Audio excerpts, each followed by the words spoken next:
I'm trying to look to them. Okay. Yep, we're good. Good here. I need to zoom back. Yeah. Okay. Thanks. We're going to call tonight's meeting to order. This is a special meeting of January 15th. If we could please all stand for the Pledge of Allegiance. Pledge allegiance to the flag of the United States of America, to the republic for which it stands, one nation, under God, indivisible, with liberty and justice for all.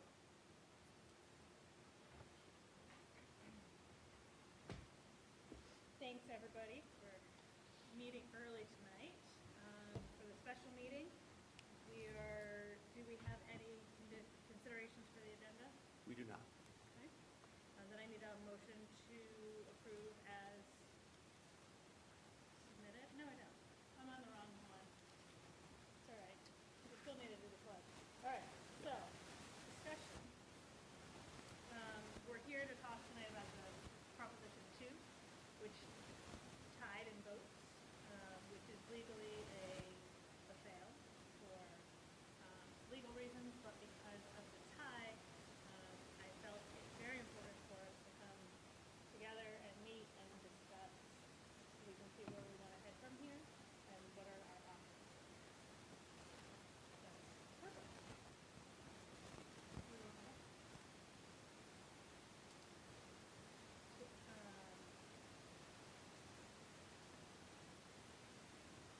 In my estimation, the fact that it was tied means I would like to put it back out and do that's why I would like to discuss things. I'm not sure where everybody is sitting at the table, but that's what I'm looking to discuss tonight. So if we can kind of start there and what do you feel? What do you think is appropriate?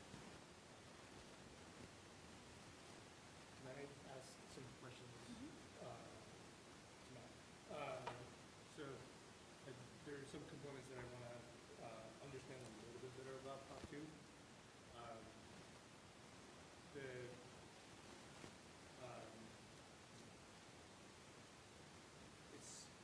So from what I understood before, the aid that we're getting from the state from Prop 2 is not tied to the maximum allowable amount because it's a new building. Correct. So does that mean that it's not fixed to the 5-year timeline that we would consider like we did for Prop 1? So the maximum, the calculated cost allowance from SED is for renovations to the K-12 instruction building, and that's that 5-year cycle, that 5-year impact. Because it's, what's that? Sorry. Because it was approved by SED as a new construction project, all the work associated with Prop 2 is not subject to that maximum cost allowance. So that would be treated differently than the work that was included in the scope of the project. So it's also financed slightly differently, and the aid is amortized a little differently. It's over 30 years instead of 15 years, so the cost is spread out more. And the aid is allocated over 30 years instead of 15 years because it is considered new construction. And that was achieved. That was submitted to SED. The general plans and the general scope of the work was submitted to SED, and the project was approved. So it did get that pre-approval to be that standalone project. So yeah, that's correct. It's not subject to the price. In terms of getting the approval, if we put this out for a revote in the next 2 months or so, we wouldn't need to get reapproval for that. But if we waited, till next year, we would? I don't know the answer to that specifically. I do know that if in the short term, if we were to put it up for a revote as is, we would not need any additional approval. I don't know how long that initial approval is good for. So I don't know if the questions if we do a vote as soon as possible versus if we did the same thing a year from now, 2 years from now, at what point that approval sort of lapses, and we would have to do that process. What about the rate of the bonds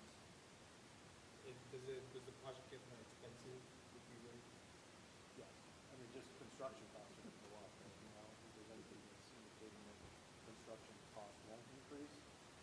And then in terms of borrowing, you know, one of the things that we're sort of bound to do is we borrow what we need when we need it, so that's all market driven, so, you know, the funds that we would borrow and the bonding fee would be specific to that project. It would be a timing of the work, the coordination of the work, so, that would just be market driven, so I'm not really sure what the rates would be. Everything gets more expensive. Seems to be the In theory. trend, yeah. I have another quick question. Sure. If we don't put it back out, if Prop 2 does not proceed, the bus garage is in bad shape. So Yeah. any sort of maintenance to that would come out of what fund? Out of the general fund. General fund. Unless we had an emergency. If we had some sort of dire situation where there was an emergency, that would allow us, meaning the board, to declare such work as an emergency. We would be able to tap into our repair reserve and then replenish that over a number of years. I think we currently have about $180,000 in our repair reserve, so,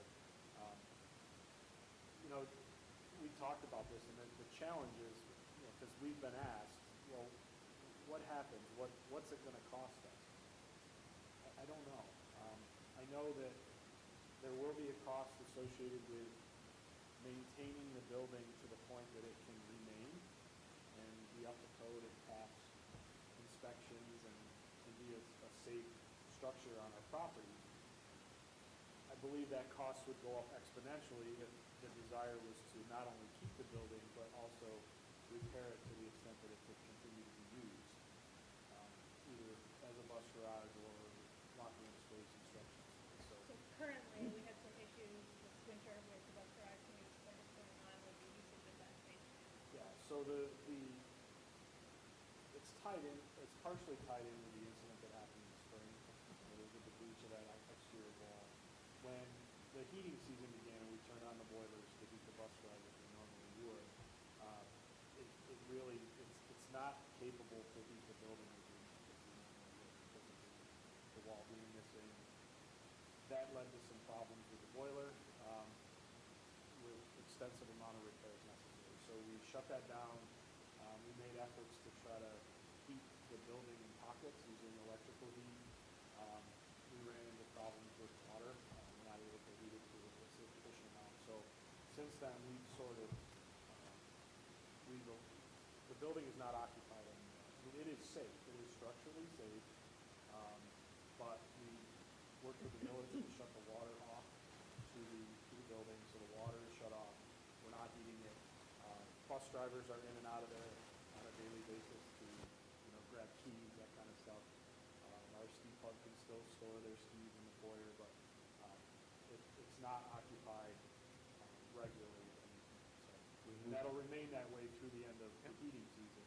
But then we can better utilize it in the spring when the temperatures go up. So, and of course, you know, we're not in a position where we're looking at completing any significant repairs to the building, as long as there's that potential that, you know, the project would move forward. So we're sort of in a holding pattern.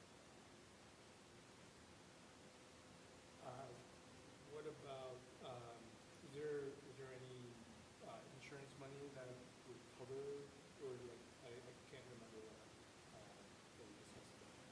I know you guys told me something with it. From the spring? Yeah. Yeah, from the incident that happened in the spring, there was an insurance claim. There's an active insurance claim regarding that. And that would repair it before any work, if Prop 2 does go back out and passes. That still is not going to Yeah, happen for a long time. Well, it can, but the first focus was to repair, which hasn't been done, was the structural damage, so the building could be occupied. I mean, when the incident first happened, there was significant structural damage that the building was not safe to be in. So that part of it has been That's been completed. Okay. Yeah.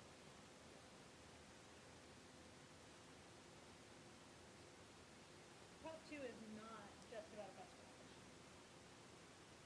Prop 2 two is about safety in our parking lot, lighting, paving, and more. I think that's a large part of what wasn't understood, unfortunately for some reason. But that's the part that isn't going to improve if we don't go back out to Prop 2. Right now, when we leave this meeting, that parking lot will be pitch dark. When Ski Club comes back tonight at whatever godly hour they come back, it is not technically safe, really safe for them to be walking around finding their parents' cars. And we could have a major incident in that parking lot at some point, which is a major concern to me, which is also why I care to talk about it, right? Yes, we're gonna get a new bus garage. That's great. Could we make some fixes to ours? Sure, right? Is it gonna be what we need? No. But we're not gonna get lighting. We're not gonna get a fixed parking lot. We're not gonna get the safest places for our students to walk, and to get around that parking lot. And I think that's a big concern that I have. And I think they're directly connected. The demolition of the bus garage would allow the opportunity to enhance safety and lighting, because it can then be moved, and it opens up that lot and allows that whole landscape architect plan that we presented to happen, which is safety. Yeah, and Michelle, while it's fresh in my mind, when you made the comment, something along the lines that I don't think that was understood. We spent a lot of time looking through the exit survey results. And based on those that responded, and again, this is people that voted, the overwhelming majority said they did have a good understanding of what was at stake or what was proposed. So again, it's a very small sample, right? Right. It's It's what was it, 74. 75 or 80 people of the 260 that voted. There was a question, paraphrasing, how well did you understand what was being proposed? And the result, I don't think, the negative votes were cast because there was a lack of understanding of what was being done.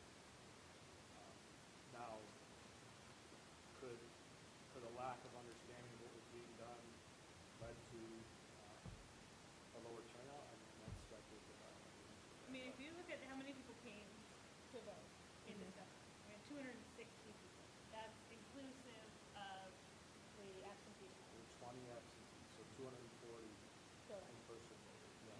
when we voted in May, there were 634 people. Our community has to do better for our students and for our school, and we have to show up. And there were people that said, well, I didn't know about it. You did. We sent you mail. We gave you the information. There were signs out in the middle of the village telling you that it was the day. Like, we can do what we can do to help remind people. But there were a lot of families that didn't come and vote, and your children come to the school. And that's tough to see with the time and energy and the information that we shared and why we think it's important, or why I think it's important, right? It doesn't mean to speak for everybody, but I mean, that's a big difference.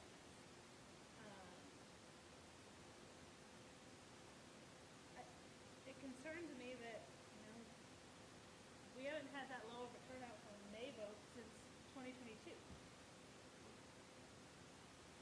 So where are the voters? Why aren't people coming? Where is it? And I think people just feel like it's gonna pass, or it'll be what it is. My vote doesn't matter. And those things aren't true. We need people. We need people here to have those votes.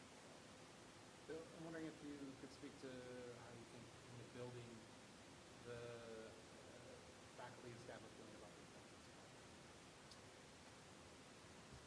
Interesting, because we had a number of faculty and staff that didn't vote, that were eligible. So, I think from that standpoint, we could have done a better job internally getting people over the vote. Especially like since it didn't pass, it Well, yeah, I that think there's, They understand, like, that this is a, yeah, and they would support this as a. yeah, there's Project absolutely a needs to be done. feeling like we need to support this. Absolutely. Corey, we had a Yeah. series of meetings I was gonna say we- internally with both buildings, if you will, within the building.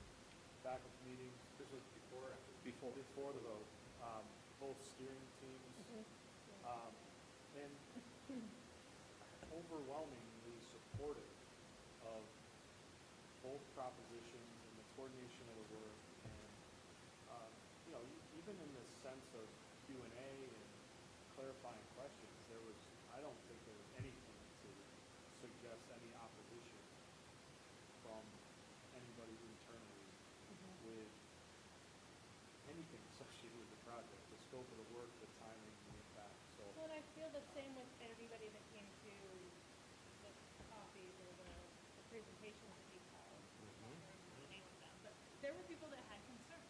They brought them, they talked through them with you, and they left with a better understanding. They did. And I'm grateful that they came. I'm grateful that they asked those questions. I'm grateful that they would clarify. Whether they voted or not, I don't know. I didn't look at the things that way. And we'll never know which way they voted. But I'm glad that they came and got that understanding. So, yeah. I think there's support for the project. Why there was low voter turnout, I don't know. I don't have, Do you think it was the timing at all, right Some- before the holidays? Feedback, we forgot. Yeah. Forgot that the vote was that night. Should we have done anything better internally to make, I mean, I know that it could have been done after school and things like that, but to have allowed anything differently throughout the day? No, I mean, the polls were open from 12 to 8. Very disappointing. I think with regard to comparing to May numbers, Right. it's always a little tough because the May number, and there's a direct correlation with what happens in May with voter turnout. Not just here, but across the state. So if you look at our numbers, if you have a contested board election, you have more numbers. That's just the way it is. Typically, if you have higher than normal tax levy increases, you're going to have more turnout. If you have significant changes or reduction in programs or staffing, you're going to get more people that come. I do think this community is sort of voting numbness, voting complacency. A lot of people, I shouldn't say a lot, but people have said to us since that they feel bad they didn't come because everything always usually passes. Yeah, it's gonna And they pass. just thought it was going to Yeah, pass. It just didn't thought. come. Yeah. So I do think there's a bit of that historical complacency, if you will, that just people think that they don't need to come because the last, the budget votes always pass 4-1 and not going to make a difference if I don't come. Well, I think this shows too that one vote does matter. It It does. does, Literally. it does. Yeah. So, where does everybody feel they would like to go with this? Do we want to move forward with another vote this calendar year, this school year?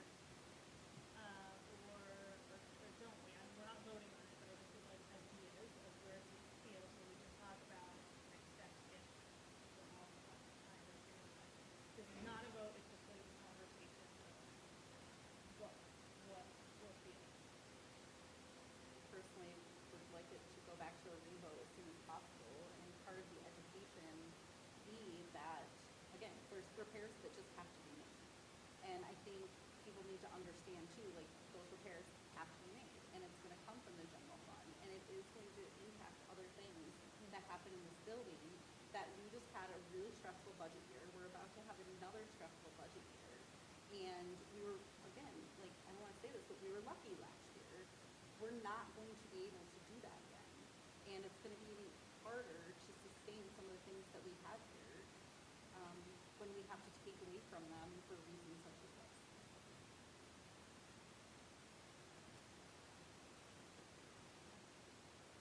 Like, on behalf of the administration, Bill and I mean, our stance is really unwavering. I mean, it's, you know, our feelings toward the need to get this done is unchanged.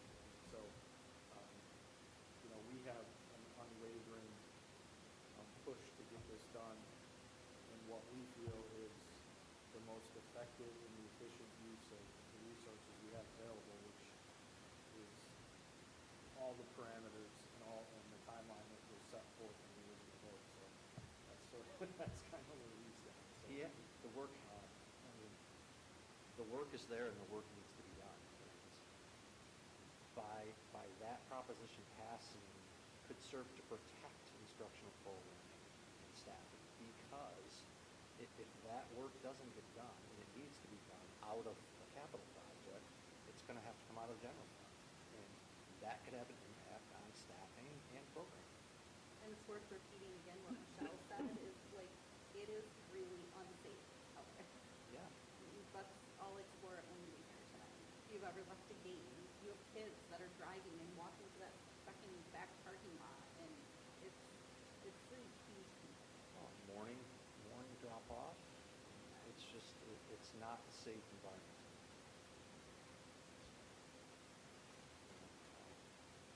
I understand that if there was one vote difference, negative, we would have had it covered. So again, I'm saying, I'm just reiterating the fact that because that vote, it allows you to have it covered. So we're even Steven on the vote, yes, that's a negative in the state's mind, I understand that. But if we were one off as a negative, we would not be back at this moment talking about it. We would be back maybe next year, maybe, right? The conversations would still continue, this work still has to happen. But I think the timing of the conversation is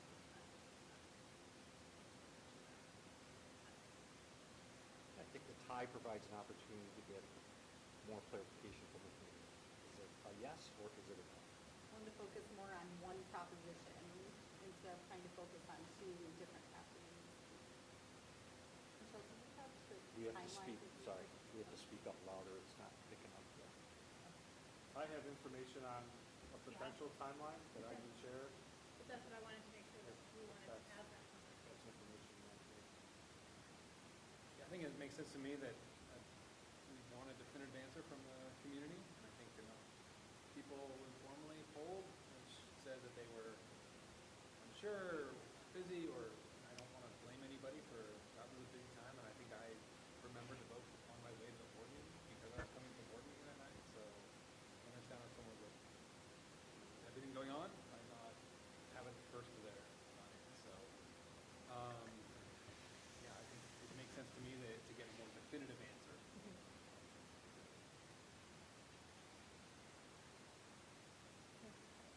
I feel the same way, you know, it's really low turnout, and I would like to see kind of more definitive yes or no. I mean, I don't want people to also feel like we're voting every 3 months, right? But, you know, I have to hope that just the timing of the vote, people were forgetting, like you were saying, and if people have more questions, are you gonna do the same thing with presenting possibly, or at least getting time for community feedback and such? Sure. Just to, make sure that everybody then has an opportunity, because, yeah, I'd like to see it one way or the other, you know, if there's a really strong opinion. Yeah, we would certainly be prepared to pivot in whatever direction we would need to ultimately achieve what we're trying to do. You know, we would lean on the exit polls that people completed. There's some things in there that that were definitely eye-opening. You know, not, you know, kind of one-offs. I don't think it was enough to really sway the results, but if those are sentiments that are felt in the greater community that may have dissuaded somebody to vote or may persuade somebody to come vote a second time, then yeah, we need to do what we can to cover all those bases. So But the proposition itself is not changing, because that's what's already been approved by us. the scope of the project itself wouldn't. Right, The okay. board would have to take action again to create the proposition, the resolution, to create the proposition, which would be the same thing, so that's all part of that. Okay, The actual scope of the road would not should not, right? And by not changing, we would not need to get any further approvals. So if we were going to change the scope of work, add to the scope of work, that may or may not require additional approval, additional environmental review, but because it's the same scope of work, the same project.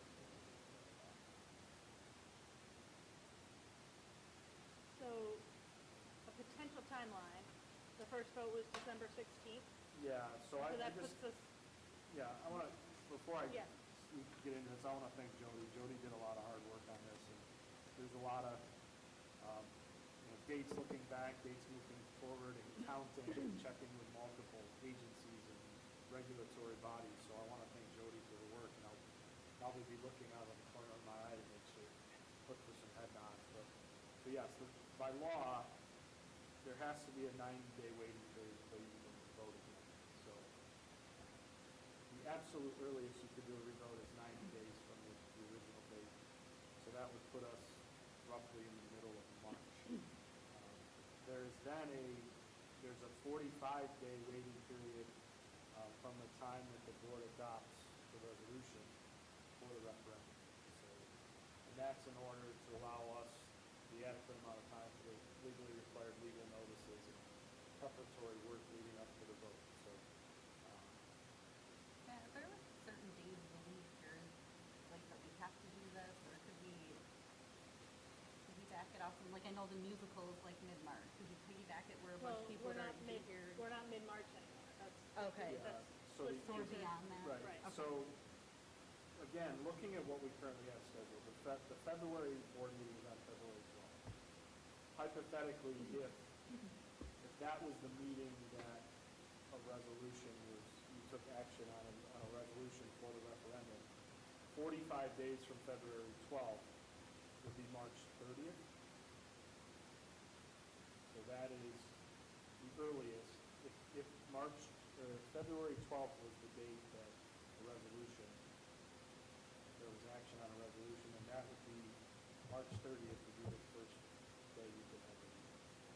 So if the desire was to have it before March 30th, that would require a special board meeting. But it would have to be beyond 90 days. So really, if you wanted it between March 16th and March 30th, you'd have to have a special board meeting prior to February 12th. When is the 90 days? The 45 days from the legal notice is March 30th. The legal notice is February 13th, so it would be the day after our board meeting. And 90 days from the original vote is March 16th.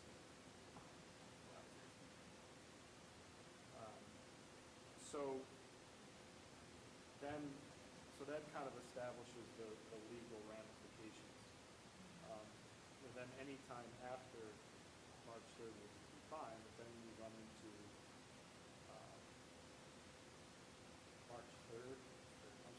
April 3rd, which is Monday, March 30th to Friday, April 3rd. That's sort of the week period. April 3rd, Friday is Good Friday. The following week is our spring recess. So we think having the vote over our spring break would not be desirable. So if we didn't do it that week from March 30th to April 2nd, you'd now be The into 13th or later. the week of April 13th. Which now you're getting into really the 30 days prior to the May annual meeting. So it really gets busy really fast. Once we get back and absentee ballots and then board petitions, that kind of, that stuff all gets. And I would not recommend tying it to the May vote.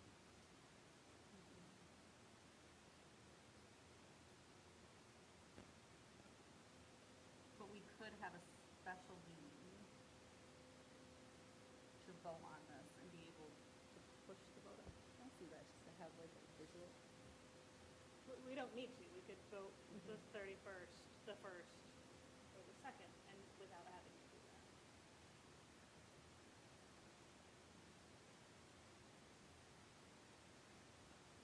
So do you see any need to have it sooner than the 31st?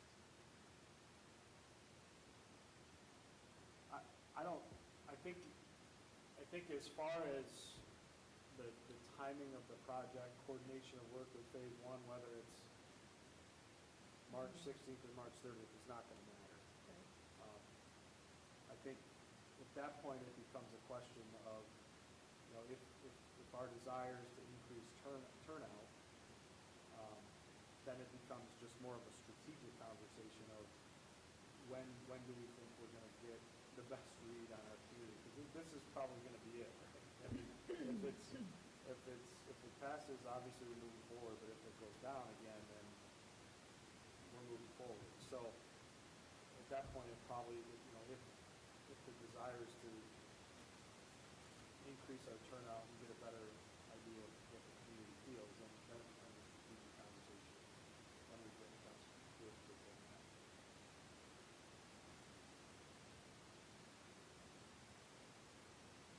So in my mind, I would like to consider doing this resolution in February at our board meeting, planning for the 31st to be the date. The Tuesday, the 30th is a Monday. Tuesdays, at least we could maybe notify people on Monday after a weekend, right? And remind them before the day of type of thing. So I feel like a Monday is our best choice, but, so if we are gonna do this, I think that we have conversation at our meeting here at 6, a little bit more about it. And then work starts in the building, to prep us for February 12th. And then boots to the ground and hope the community makes a deciding decision, I guess is what I'm looking for, right? Like, do I want this to pass? Yes, but I would rather just know. The tie is what bothers me, because I don't know where that lies. But we don't have any action we need to take before the fall. Or if we want to. Only if you wanted the vote to be prior to March 30th. So if we put it on the agenda for the 12th, that gives us a month to think about it. And we would, Jody would,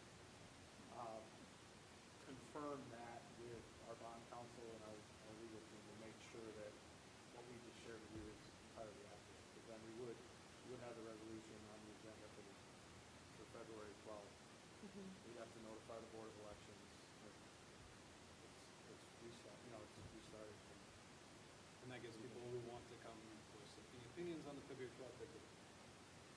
Absolutely. That would be, before we vote, they'd be able to hear. I mean, and technically, in our next meeting as well, right? In an hour, half hour. Right. Yeah. And also gives time for emails and things of that sort, people stopping into the district to talk to Matt and Bill, finding us, that type of thing. So there does allow some time to do it.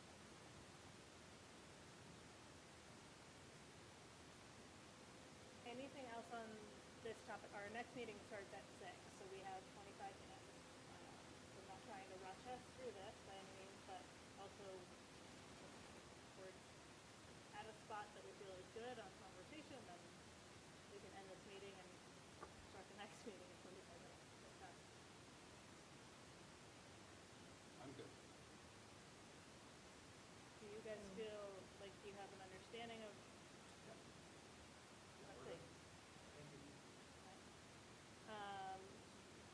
Then I'm gonna need an adjournment from this meeting, and we'll start our next meeting at 6, because we advertised it for 6, we will not start before then. So I need an adjournment, if you could, somebody motion. I'll move. I'll second. All those in favor? Aye. Meeting's adjourned, and again, we'll start again at 6, so we're gonna turn off the video for now, and we'll turn it back on, it's a different link.